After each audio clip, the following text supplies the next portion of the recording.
tonight. I'm looking forward to getting started, so I think we're just going to go ahead. First we have an announcement from Hillary at Bill, and then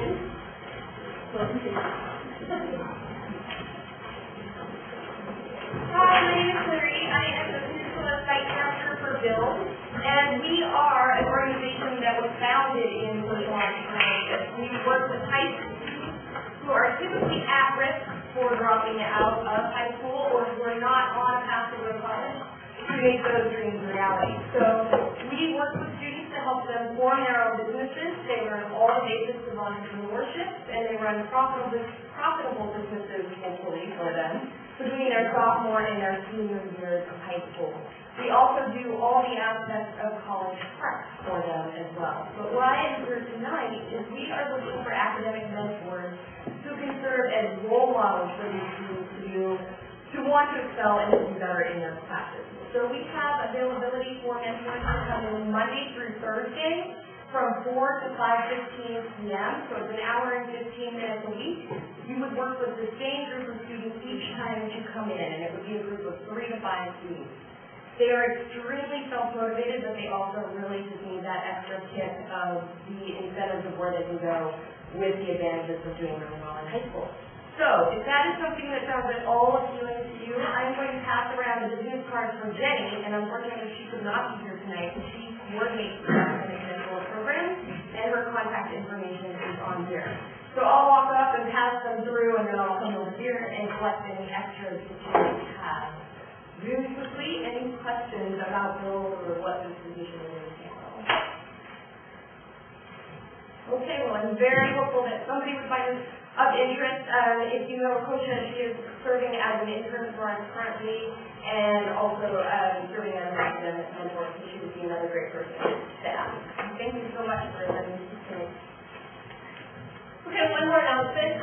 Next week, our speaker is going to be the head of grant making at the School Foundation. That should be a great event too. We hope you all make it. School Foundation gives out fairly large grants to social entrepreneurs. So it's more of the foundation funder side of social entrepreneurship that should be speaking about. So without further ado, I am very pleased to welcome Patrick Byrne, the CEO and President and Chairman of Overstock.com and the creator of Workstock.com.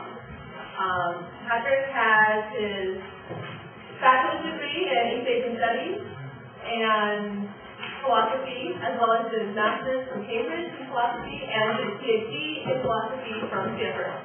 So we're glad to have him back here. And in 1999, he launched Overstock.com, which has garnered lots of media attention.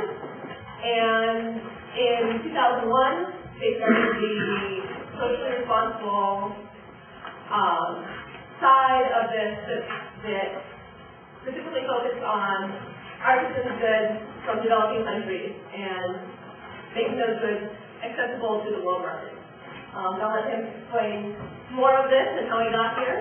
So please join me in welcoming Patrick Byrne.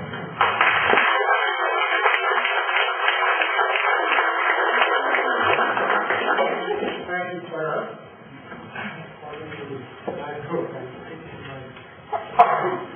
It's an honor to have a chance to speak to you, and including some of my former professors here. People who come home. I'm really sincerely excited to get a chance to talk to you. I get asked to speak to business schools a lot, and undergraduate level. And the truth is, most of the time I just do questions and answers. You would introductory remarks, questions and answers. And that's because I think it's more interesting for students, and of course a lot easier for me. But in this case, I've done something different. I really have something to say about the subject. It's a subject very close to my heart, and I've given many years of my life to thinking about it, so I found I'm afraid I might have prepared too much. I don't want to spend much time talking about the business of Overstock, but to make sense of what I really like to talk about is 3 ways of being a social entrepreneur. To make sense of it, I have to tell you a little bit about Overstock. And I hope that the folks who, a few of you who have heard this before will forgive the story again, but in the fall of 1999, when I remember that, but if you remember the dot-com boom, there was a period where anyone with an idea could go up to Stanford Road and make money. There were stories of folks dropping out of business schools here and going up with a one-page business plan and getting $40 million in cash to start their idea. And in that environment, I went out looking for cash, looking for capital, and I knew it would be easy, to be honest, to get it, because I'd run a number of companies before and surely that would matter. And so I went up and down Stanford Road, and 55 venture capitalists turned me down for money. And a day when any of you could have dropped out, with a business plan when 55 guys turned me down for money.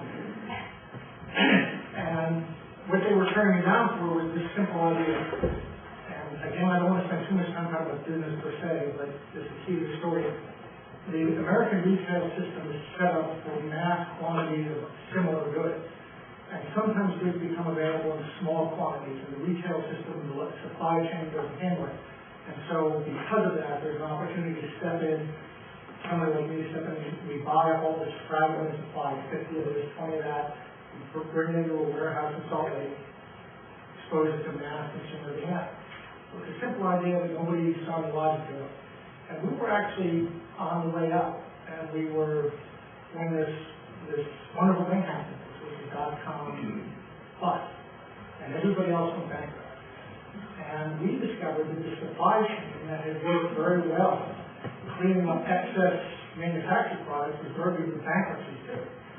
And we went out and we liquidated 18 dot-coms that had been funded by the same 55 I'm much too mature to take any satisfaction. Or that's one time ABC News how I felt about making money off other businessmen's distress. And I said, well, the way I was taught business, the first rule of business is if you're not going to kick a man when he's down, when are you going to kick him? So that's the only business story I'm going to tell you. And I promise you it's relevant to the story here. 3 ways of pursuing change. Social entrepreneurs, what is an entrepreneur? Social entrepreneur is somebody that is trying to change the world through their idea. And it occurs to me that too many people think of social entrepreneurship as necessarily being just one model. I'm going to call that the Lady Di model. I was thinking of this in terms of my own life stage. And that's world stock. And I do get I consider world stock the single best idea of my life, and I'll explain how it came to me. But one really bright light bulb moment in my life. And when you do things like that, you get so that's one way of being a social entrepreneur. I'll go back to when you do things like world stock, you get stuff like this. This came out last summer. It's the young CEO and not the CEO who's doing these good things for the world stock. But I think the mistake is for people to think that they have to choose between going and doing something like a Peace Corps or doing something at a non-profit with a manifestly pro-social agenda, or going off into the world of business. Because I think the truth is there's an awful lot of opportunities to change the world that don't involve going into non-profits. And I think that for most students who are going to go into non-profits, they don't want to miss this opportunity to talk about these other ways that will come your way to change the world. And coming out of here with a Stanford degree, I promise you, they'll come to you. Now, one of them I think of is getting involved in organizations where you know something is being done that isn't right. And it just comes up down to the decision whether you go along with it or you don't go along with it. And that's what I call the Jeremy Wire. You get portrayed flatteringly this way. The guy who's standing up for something. But then there's this third way that's not so fun. And it's the way that I'm pursuing change right now. And it has to do, I don't know if you follow this at all, but I'm on something of a jihad on Wall Street. And this third way is when something comes along that you see is wrong, it doesn't really affect you. It's not part of the system that you're involved with. If you see something being done that isn't right, and there's this white whale, you've got to go off and harpoon it. This appeared in the New York Post about 2 months ago. It's me holding, they photoshopped that, the head of the Sith Lord in, because I use the metaphor of this as a conference call. And they just think that I'm sort of aggressive and gone too far. A few days later, another newspaper ran this picture, because they think I've just gone completely crazy. Actually, that was the Post too. The New York Post, for those who don't know, is for folks who move their lips when they speak in English.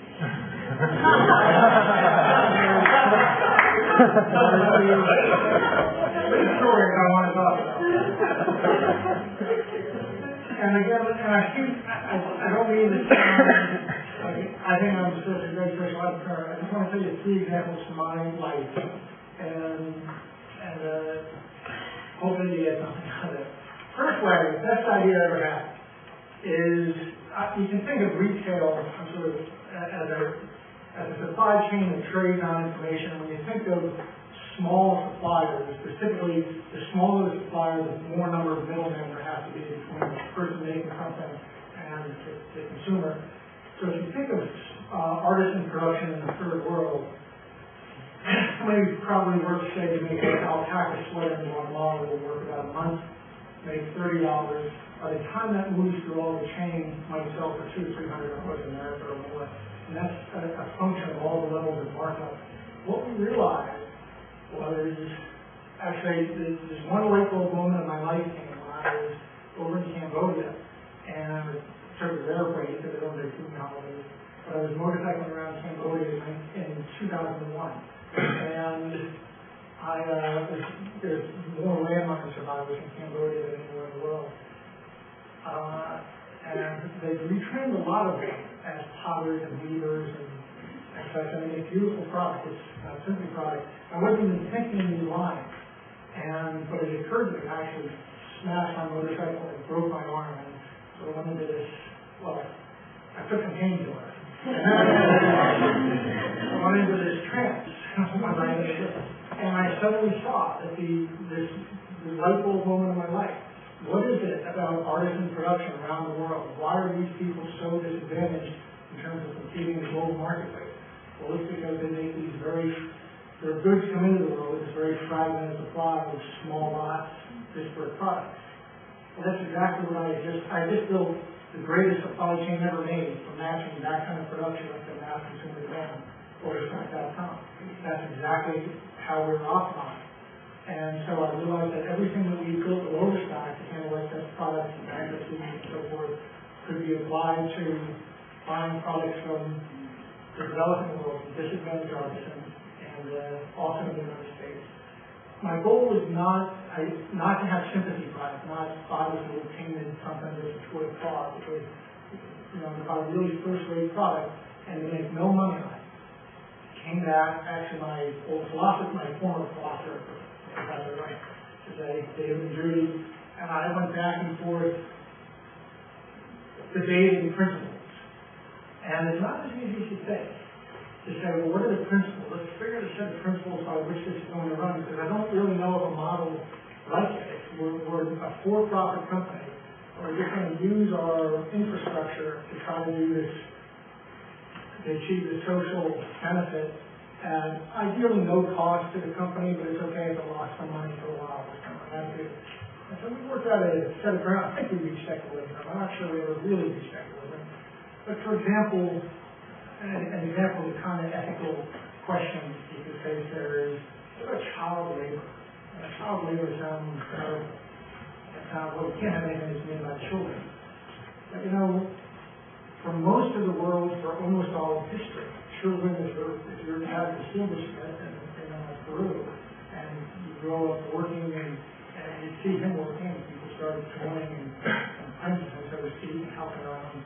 I want you to be a purist and say, we're not going to have anything that's had any child labor involved, or you could just not care.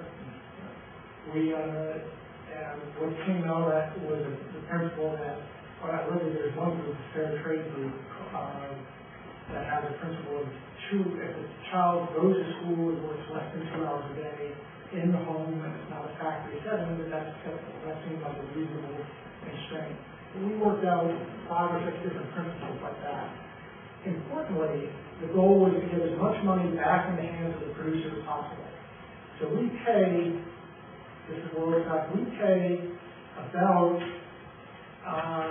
$70 for when something's up on our site at $99 in the World Site category, we pay our average 70, it's really 60 to 85 is what this is getting to the person. And we have a CPA coming in certified once a year at 70.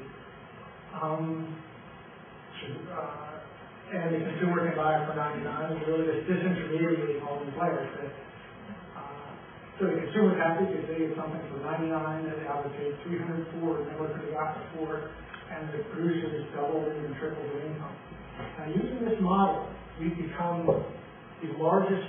Last year, we became the largest employer in Afghanistan, which I have trouble saying with a straight face, like saying I'm a rich man in Bulgaria. I'm the Jack Welch of Afghanistan. And the president, Karzai, came out and a typical story in the World Fact is there was one of the first groups we started working with, the old group in Peru, they never exported. They made leather and wood stools. And we started buying, we actually bought 10. We bought 10. This little co-op, eight people in the slum outside near Lima. And I understand we worked on the rooftops. And we put these up on the site. I checked the inventory the next morning, and I thought it was a computer glitch because it was all gone. And just turned it all sold. Well, we got 20, and we got half a container in a container. Container is about half the size of this room. And we now get 1 to 2 containers per month. This little group of 8 grew to 25, grew to now it's 200 or 300 people scattered among 3 nearby villages in the valley that are off job, and we're making sort of 3 times what they were making before. And it's not, it's not a handout. I'm just proud of this than anything I've ever done. In Nepal, there's a group of 500 ex-prostitutes or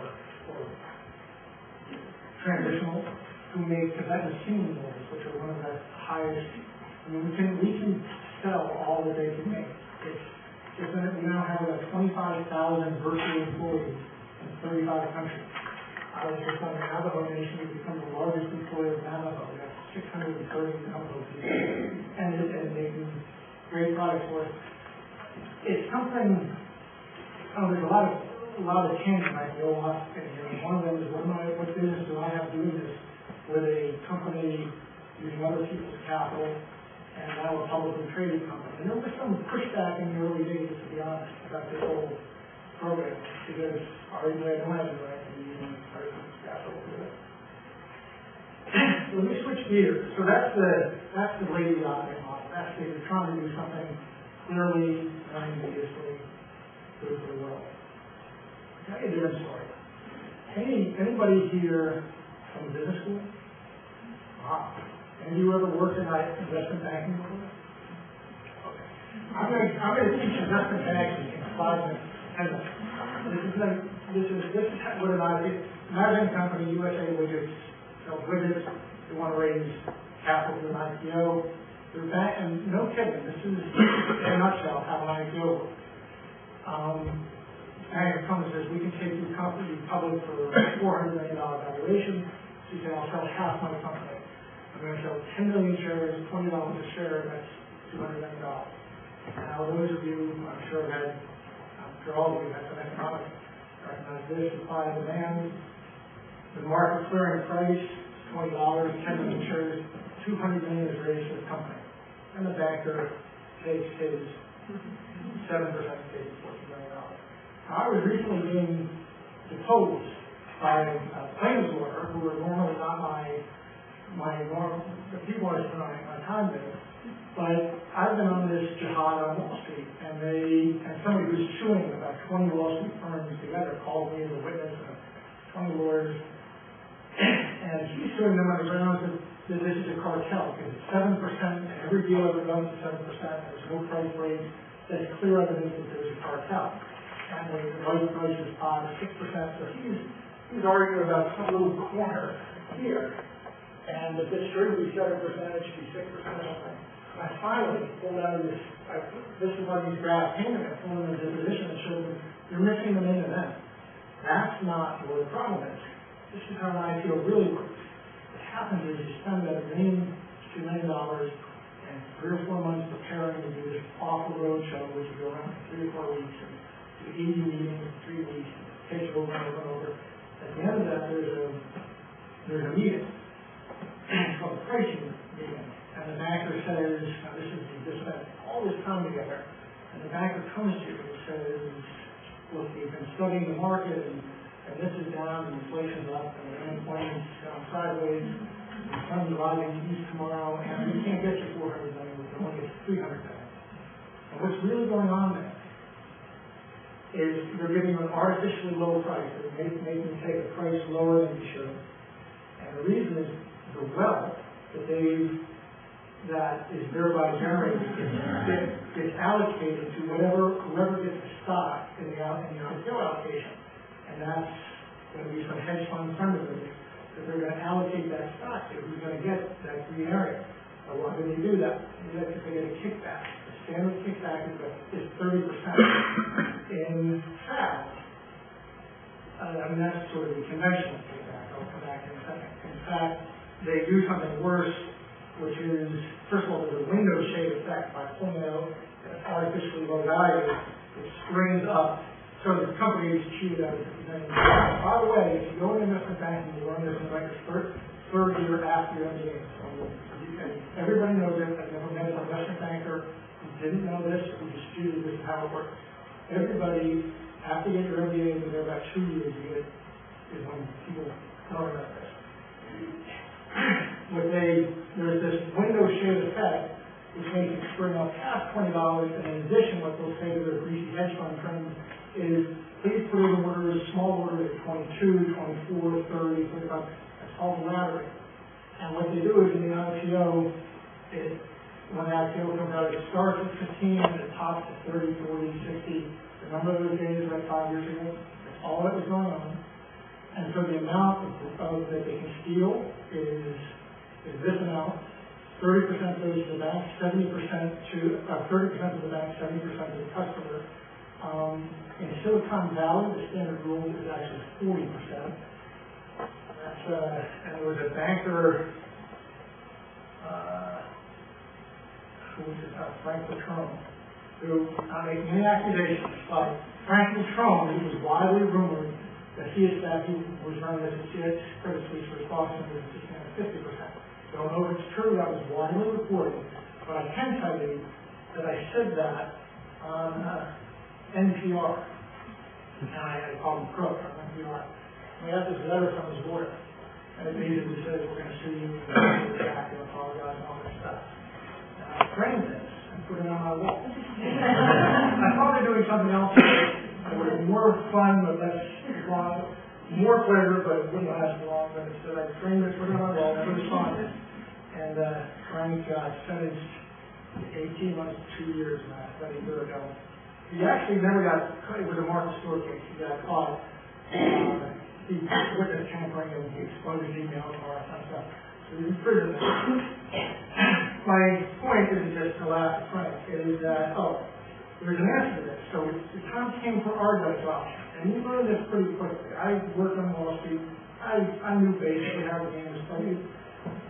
But we got approached by all the major banks you care about. And by the way, I'm not kidding. There's not a single, I don't have a lot of friends on Wall Street, but when I talk to them, the showstopper for me is I always just say, if anything I say wrong, there's not a single person who knows anything on Wall Street who will deny that that's how it's played. Or by the way, how the kickback works.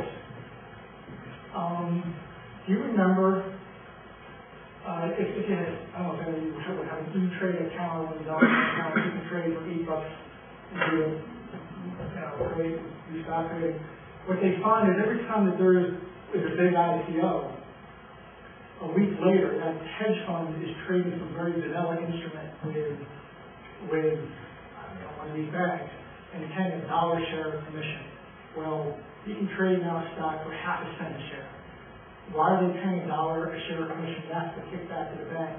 And two chairmen of the SEC ago, we had Arthur Levitt, in the last days of the internet boom, he got all fixated on this very arcane issue these excess trading commissions. Why are people paying this $1 a share, $2 a share commission when they could pay a penny?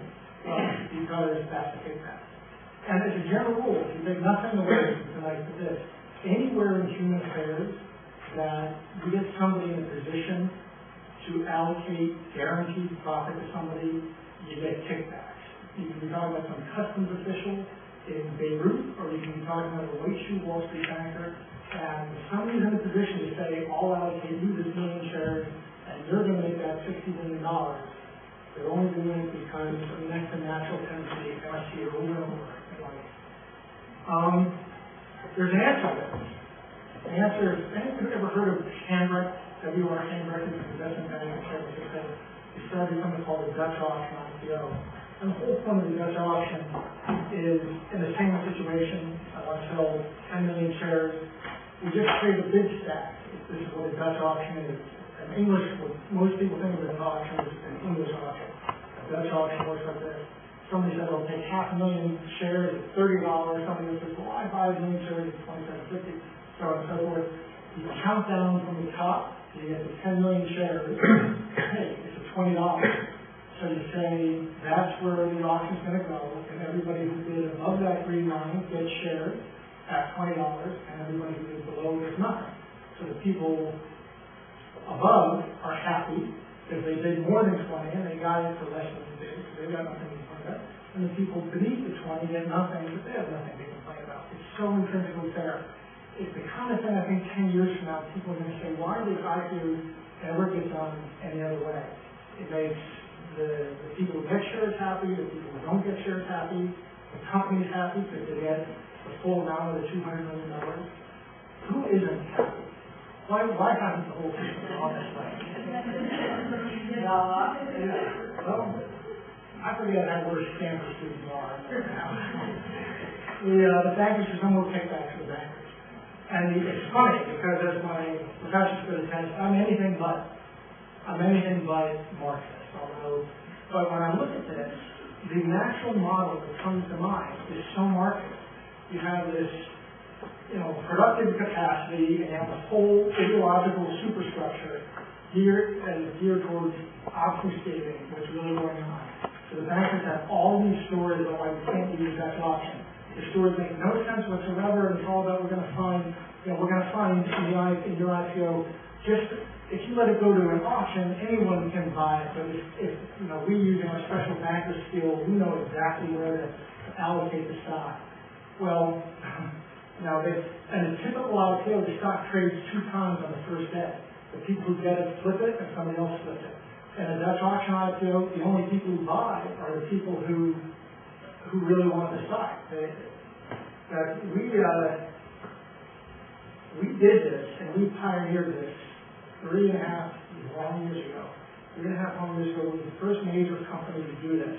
For those who were paying attention to the news, and I remember Google did it last year.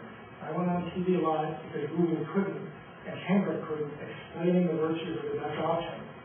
And by the way, I was told over and over by the Wilson Santini lawyers, as they walked from there, they said, you're smoking crack if you would go with Handbrake, when you could go with Goldman or CSFB or any other guys. But the other guys all said, we asked them to participate, and they all said they would. I don't want to name any names, but 8 banks wanted the business, they all wanted it. They would be willing to work with each other, they were gossiping about who had the name higher on the cover page and things like that. But they all said, I won't work with Handbrake. And they told me if you go with Handbrake, you'll be a pariah on Wall Street. And I said, I don't negotiate with terrorists. Literally what I told them. If you went to a party and you brought a friend, and everybody said, well, you're okay making your friends out loud, you didn't hang up with them. That's exactly it. I made my decision. I didn't have to go through the whole normal bake-off and get all this stuff because the other 8 banks all made it clear they wouldn't work with Handbrake. So that was the bank that would work with. So we've been a pariah on Wall Street. And I did this. I had that Wall Street completely ignored us, did everything they could do. I think we've not had any friends on Wall Street that had long memories. I was told that If we really put numbers up on the board after we went public, they forget that we were born out of wedlock. But they didn't forget, and they did everything they could to really disparage us ever since. And only, we've now grown in our first, we're coming up to the end of our 6th year. In our first 5 years, we grew as fast as Amazon did in 5 years. We did about $80 million of capital versus $3 billion in their case, $3 billion or $2.8 billion in losses. We did it without any coverage on Wall Street, any support from any of the big Wall Street firms. And that was kind of payback for this, and only because this year we're reaching the point where we're going to be close to $1 billion this year.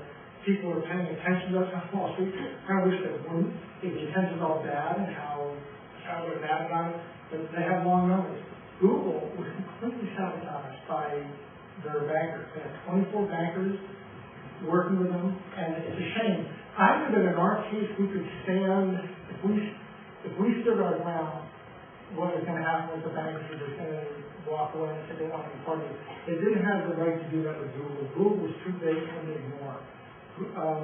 Goldman ignored them, but everybody else were willing to let Google dictate the terms. They agreed very reluctantly and to let Google do the auction, or the Dutch auction. And then they sabotaged it. And I can tell you just how they did it. A lot of reporters started calling me for commentary. And I saw 2 months before the offering, in one day, I started getting all these calls from reporters saying, well, the rumor is that the technology isn't going to work. Well, it's stupid for 2 reasons. A high school kid with an Excel spreadsheet could run a Dutch auction. It's very simple. Secondly, Google has 500 Stanford PhD computer scientists. So, the fact that it sprung up everywhere as the party line, I just knew it was being planned by the bankers. About a month before the offering, there was something else like that. About 2 weeks before the offering, the word got out. The demand is very soft, it's very soft. That was the bankers. And I could just tell there was a slip somewhere because I wouldn't hear from these reporters for 2 weeks. And then on the same day, the Stanford Mercury News, San Francisco Chronicle, Wall Street Journal, New York Times, they were all called with the exact same rumor. That's just being completely orchestrated by the bankers. I hope they're watching. And if you follow that anyway, they really did sabotage it with the Google. I've heard that the Google guys say if they had a Google guy that would just come with a Google thing. Anyway, but that's the situation. And even if you don't go the direction of classic social entrepreneurship and nonprofit or public service, you're going to find yourself in a situation where you know the way the system operates isn't right. And you don't wonder whether you want to go along with it or not. Or let me tell you, if somebody stands up for something, I'm sorry to be using myself as an example of this stuff. I'm just trying to tell you what I want to do. If you decide to stand for something, you will stand like a sore thumb. You don't have to go around and make a fool of yourself, like in or something. But I can tell you that and you don't have to go out and sort of pound your chest about it. But if you're in an organization that's not kosher, and you just decide to stand in a humble way, not like you're trying to bring attention to yourself, but in the sense of you're not going to go along with the way you're being displayed, you probably won't make as many enemies like you, but believe me, you'll be noticed. So I'm sort of appealing to a selfish reason. The Jerry Maguires of the world do stand out, and for some strange reason, karma breaks their way. I've seen it over and over. Karma breaks their way more than it should statistically. I don't know what it is, but things seem to work out. And so in an hour or two, and it's starting to make sense. That's not only being done crazy. But he made 5, I actually dismissed him then, and he said, look, you're under attack by this group of people and operating this way, but just this hocus pocus. He was tell I was dismissing him, he said, look, watch out for something. You're going to hear from these 5 reporters who are going to, they work for these people. They're on the tape, they're going to call you and catch you up. And Herb Greenberg, Elizabeth Forbes, Jesse Eisenberg, 4 other reporters. You're going to find yourself showing up on a bunch of foreign exchanges. You're going to find yourself on a list that's started being published in January of companies who are having a very odd and inexplicable feature in their trading called the regulation show list. So you're going to find yourself under attack. Somewhere in the federal government is going to come after you. I was like, yeah. And I hung up, but I remembered it. Within a week, all 5 of these journalists called and did ask.com. Well, that was pretty weird. We showed up in the next 3 months on the Bavarian Stock Exchange, Munich, Berlin, Australia, Bahama, on exactly what he said was going to happen. And when this obscure list started being published for some regulation in January, we were on this list of companies. And we actually did come under an FTC complaint, but I don't actually attribute that to this, although it's an odd coincidence. But FTC investigators started saying, that probably was unconnected. So that's pretty strange. So I started listening and paying attention. I became convinced. And I'm sort of the first legitimate guy who is convinced that this can work. And there's a way, basically, to create electronic counterfeit shares and sell them in the marketplace. And if you can do that and get away with it, you can drive the stock down to any price you want it to go. There's a word for that. You know what the word is? It's called illegal. You can't buy stocks. You can't unprecedented manipulate stocks wherever you want it to go. And I can't tell you, I thought one of those street people walk on muttering himself and he thinks he's straight and the whole world's straight. And since January, it was myself, I don't know if I'm mainstream or not, but and then there's this whole strange grassroots movement of people who, this is like a Thomas Pynchon novel like that. It is so strange. But I became convinced that these folks have destroyed hundreds of companies in the U.S., are basically have almost a foolproof way to drain capital out of the markets. Somewhere, as I said on NPR one time, somewhere in America, there's a grandma eating dog food tonight. Someone needs to buy a Porsche. They have it doesn't work on normal companies. It doesn't work, it doesn't work on an IBM. You can't manipulate their stock. Think of it like a mattress. There's a mattress on the ground, and most of you got on it, maybe not, they jumped up and down. So that all the forces within the mattress would come back to equilibrium when you get off. But if you drove over it with a steamroller and it's crushed, it doesn't spring back. Well, if somebody takes using this technique to make a $100 million company and uses this technique to destroy it, make it a $5 million company, none of those forces exist. It's not a capital gain, a penny stock, everybody ignores it, you can really do anything to it, the regulators don't care, it never springs back, and you just captured the $95 million. And I became convinced this was being done over and over. And I started writing. And on March 13th, I published a manifesto. I re-equipped the manifesto. And in that, I said 2 theories regarding how big a problem this is. And believe me, I've tried to talk myself out of this so many times. This is what's going on. But the facts don't add up in any way. One theory is that there is this naked shorting going on. It's a problem for a small percent of companies. But it's not a hard problem to fix. The SEC could fix it if they wanted to, but they're co-opted, they're captured regulators, and they're not willing to stand up to Wall Street. So they're tightening down half-heartedly. But there's a more extreme theory that says the problem is so endemic that the reason the SEC, I don't know if you're smart, the reason the SEC is inactive is that they try to stop it now, the system would crash. The truly lost the way we realize it.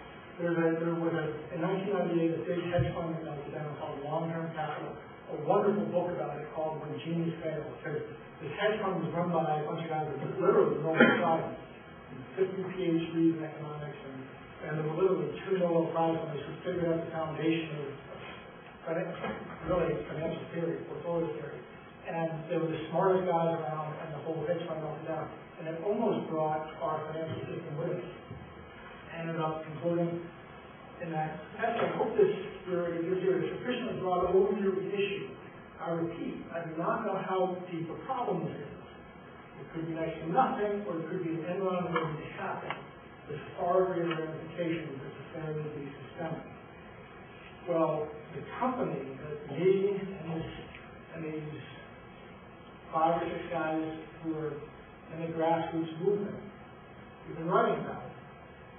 So these since March 13th. One of them's a guy who's lost everything 5 years ago. He lives in the trailer in the woods, and he literally, he goes down to the SEC once a quarter, sits there with a sign on the curb saying the end of the year is a total laughing stock for what he's been saying for 5 years.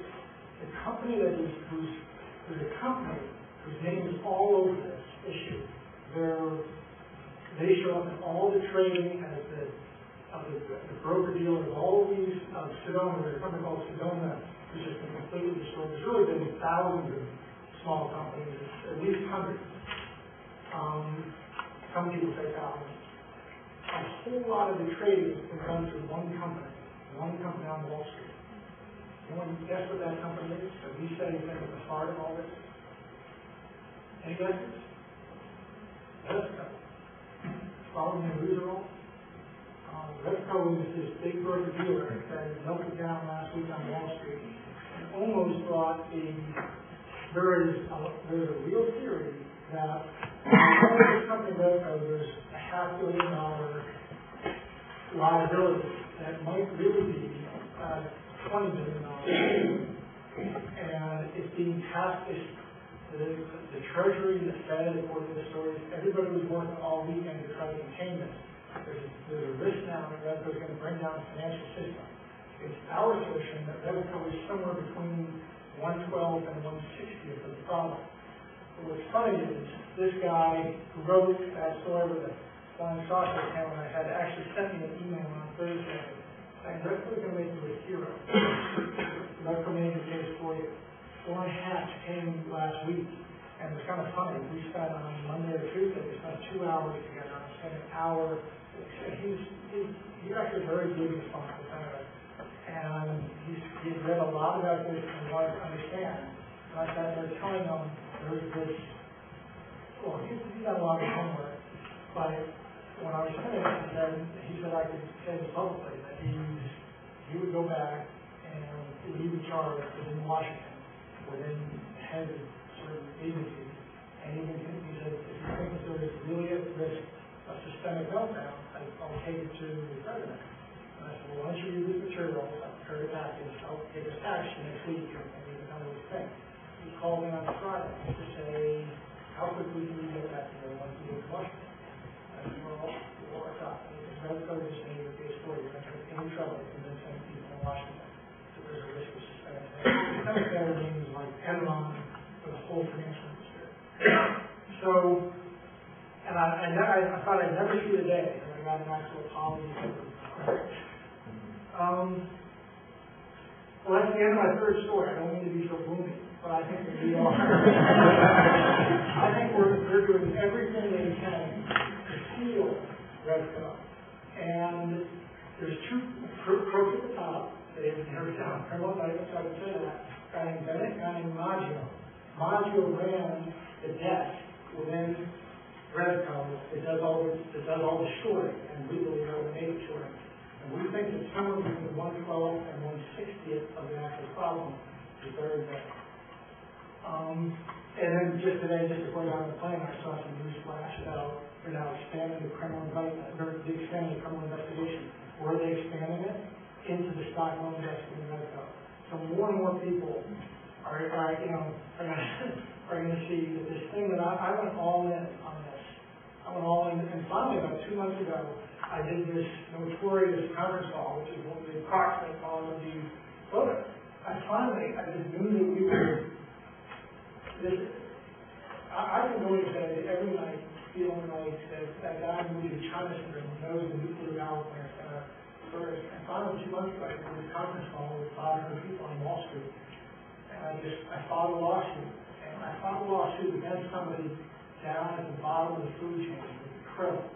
And I'm not even sure, I don't know, have any idea that they're involved with the naked shorting. But there's somebody who is caught up in this abuse of shorting, collusion with reporters, and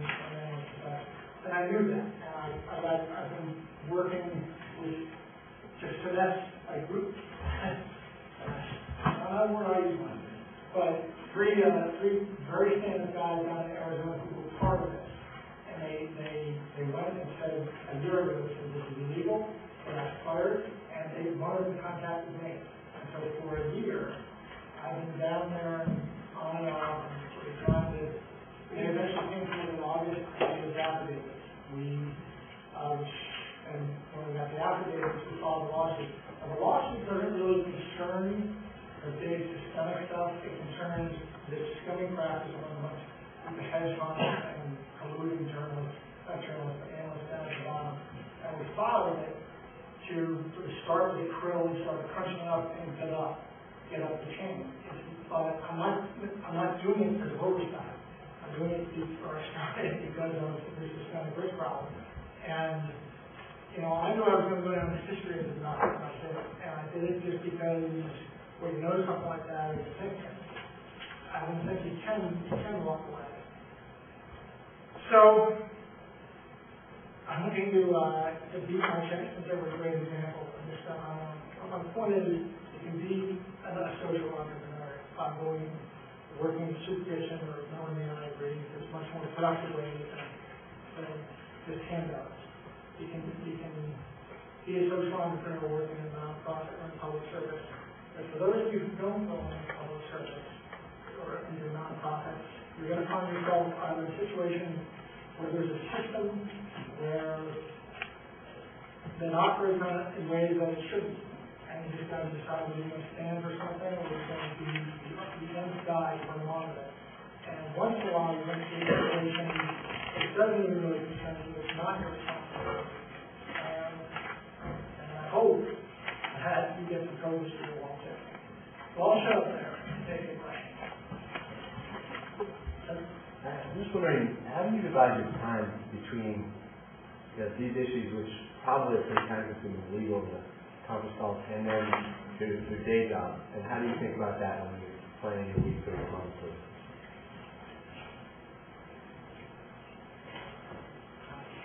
There is no day when I never stay up late. I'll never grow that anymore.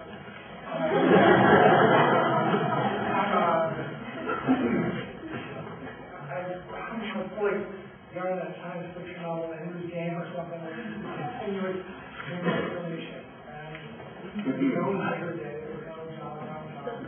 Cammy, by the way, is my number 2 at Overstock. Cammy, how do you divide your? What do you find out? I think the rest of us work hard to self-serve. That's been always our company's mission. Buy is cheap, we pass on that savings to the consumer, and we keep that business running. And the better we can keep that business running, the more we sort of have time to do these types of things that are also beneficial to our company as well. Yeah, that's our fault. More time to have a benefit for the company. It's fun to do that. It's continuous. What's happened for the first time in the last 18 months is there's now a fully seasoned group of executives that I don't have to be involved. Tammy can do her job infinitely better than I can do her job. 4 or 5 years ago, I was running around keeping things spinning. Now everybody in their job is better than at least 20% better than I could. So it does give me some time. How does Overstock or WorldStock benefit Overstock? And then a related question: why did you decide to not spin off WorldStock and become a nonprofit? Oh, well, the spin-off part is easy. It would have been like trying to spin off a loan. I mean, it's just so integrated. It's our warehouse, the computers, feedback on our buyers, feedback on our advertising. There's no way that I could. It'd be like separating Chinese twins. What benefit does it bring? Well, it brings benefit to the producers. And that's the reason we did it. I did get some pushback in the early days. I got some pushback from the other shareholders and the board of directors. I don't take a salary, and so I was always able to point to, this may lose us $100,000 a year. Let's just consider it my hobby, and also And they've reluctantly dropped it. Well, what's happened is it's become a nice part of the company. People feel very good about it in the company. They're proud of it. And we've been on the Today Show and lots of newspapers and stuff. So I'm always able to point to that now. 3% of our company, but it's the fastest growing part of our company. So I'm always able to say, if anybody brings it up, well, look, we're on the Today Show, we had this happen, that happened. We get a fair bit of publicity for it. And it also gets us our best customers. The customers who buy, somebody comes in and buys a stereo, is looking for transaction, they're just looking for a commodity. Somebody comes and buys this, they're almost carrying in charge of all this kind of analytics, among a lot of other things. But she came back this summer with the data. These customers have worked 3 or 4 times what some of these words just come and buy. So there's an economics, but we didn't anticipate. I was just surprised anyway when we saw that. Actually, they tell me it's part of that. But it was more in our mind when we did that. It's not the line.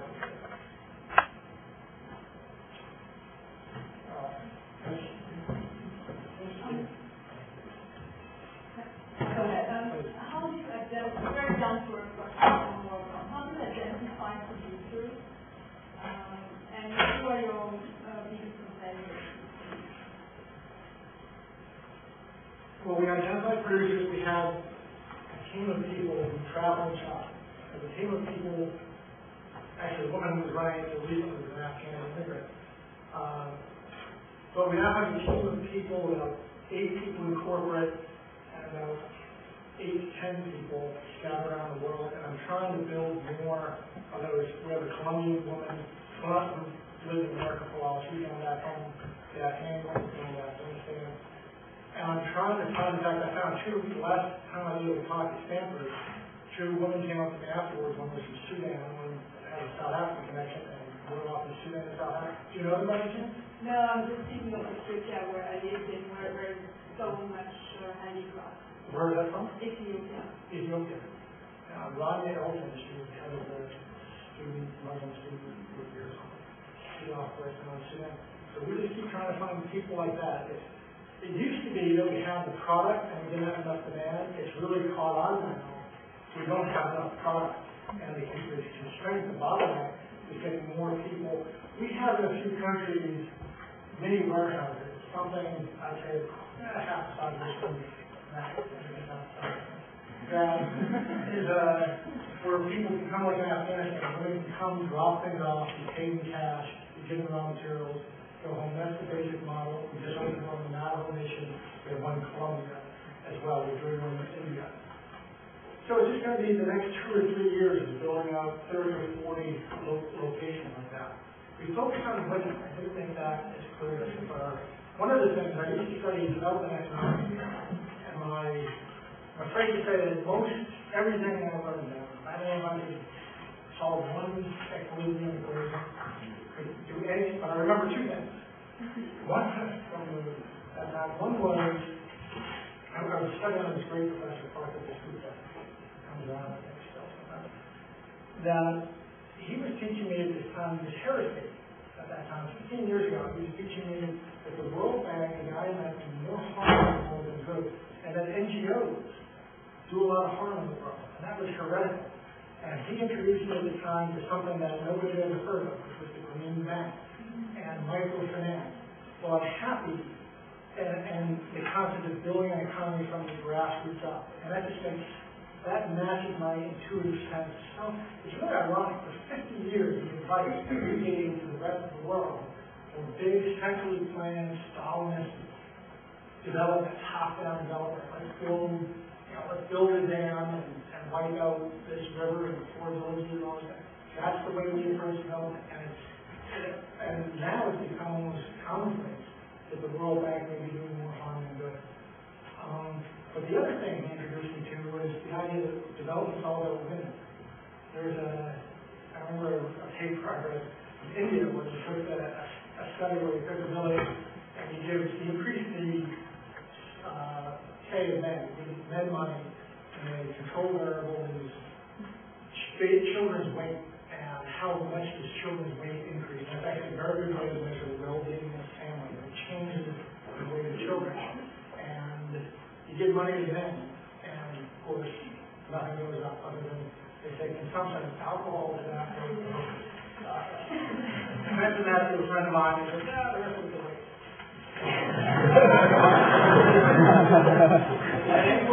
And they get ready to win it. And you immediately see an increase in the way the children. You immediately see that increase. And the same experiment has been done in Africa, South America, Central Asia, we could probably replicate it anyway. And so really the two principles I remember, I really got kind of disgusted with development economics stuff and I'm in the field of development. I've had a lot of it for over, I guess, 19 years, 21 years now. I've had interactions with NGOs in foreign countries. And not all of them have been positive. There were some great NGOs, there are certainly some great people in NGOs. But I have very ambivalent feelings about NGOs.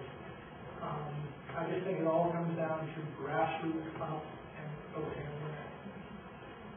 So probably 80 or 90%, like in Afghanistan, 1,500 employees or craftspeople, but 90% of them are women. I think that number has heard come down from this year.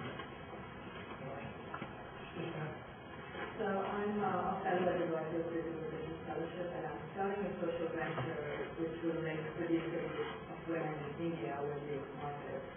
And so my question was, I'm faced with the challenge of races without a business arm that is properly functioning. So how possible would it have been for you to do Woodstock without Woodstock? Is that... It would have been impossible. Sorry.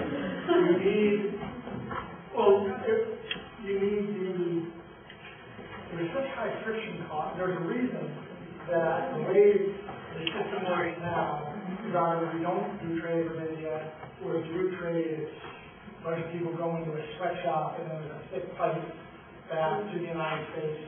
It's the reason the system evolves that way is because it's more efficient and the cost is squeezed out. So you could only, if you started off very small scale, all the costs would outweigh, I think, the ability to get it off the ground. But what I would recommend is that you work with us. We're looking for, we have more than that. We have 1.2 million people a day, 17 million people a month come to our site. Every million distinct people come to our site. We have far more demand than we have product for. And so what we have done is attracted several people in the same situation who can do the sourcing and find the goods and help us create that infrastructure. It would be very hard to get us, just because by the time you go over and you bring back one suitcase full, or I don't know what it's not, all your friction costs are going to wipe out your ability to get off the ground. You have to, we have, I don't know how many people there, 100,000 people a day or so come into that department looking for product. And we just, so you would have to find a partner, I think, to handle the marketing. Sir, Raj?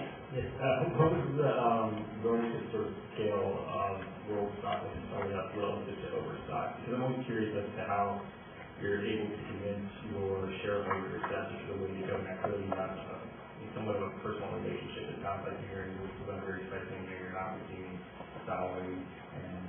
I also only have a company. Okay, fair enough. So even so there it is. My experience has been working with pharmaceutical companies on these kind of ventures, and it always hits a ceiling, basically, which is the tax write-off ceiling, right? So once you step beyond what we can write off, then shareholders say, okay, expect it, not going to do anything relative to this area, and it's been an obstacle how do you get beyond that. So I'm just, the state maybe before there's a difference in the company, but it's also not supposed to be a tax write-off. Now we probably have lost. First of all, the scale question started off at 800,000, then it went to 3 million, then it went to 9.6 million, and the contract for 25 to 30 million. When you started at 800,000, then how much was overstocked at that point? Or just a relative? About 100 million, 120 million. Okay. So it's about 7.5%. As far as the write-off goes, the cool thing in my mind about us is it's not supposed to be a money loser. And it probably is great engineering for making money now. So we don't have to say, nobody could say, if I left tomorrow, and there's a new CEO, which I hope will be candid, but you don't want it, but that at it as well, a money loser, but we're going to keep it up to a good reward. We just want to break even, and break even for us means we can pay 60 to 70 cents, and if the producer is in the U.S., they can drop ship themselves and pay about 85%. So if we just keep it at break even, so there isn't that sense of a budget that we can't exceed. It'd be hard in I have an idea dealing with pharmaceuticals that I want to pursue when I get time. And that is, there's a normal inventory plan. You're looking at stock and time, how much is selling, so days on hand. Or with medicine, you have a third dimension, which is the expiration date. And there's got to be, so the market, it's hard enough to manage that equation when you're selling toasters.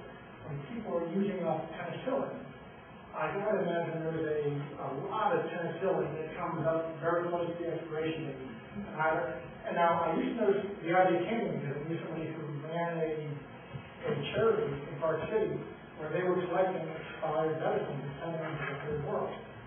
And a typical, something like penicillin loses efficacy about 4% per year or something that's properly refrigerated. So, yeah, something expired in the United States is still do a lot of good in Sudan. Well, that made it illegal a few years ago. At least in many countries, which I think is a terrible mistake. I think it's very highbrow to say, well, we're not going to dump our expired medicines on Ecuador. Well, I think they just killed millions of people in that system. But somebody's going to go down and support it. But what that means is, how we would approach that is set up a refrigerated unit in a warehouse, have somebody call in hospital and say, well, we got $10,000 of penicillin that expires next month. We're going to get $1,000 for it. It's more than we're not going to really use it. And there must be a tremendous, and there could, first of all, be a market just within the U.S., but it occurred to me that you could also have, you could reactivate that charity that NGO shut down because they can't operate in those countries anymore.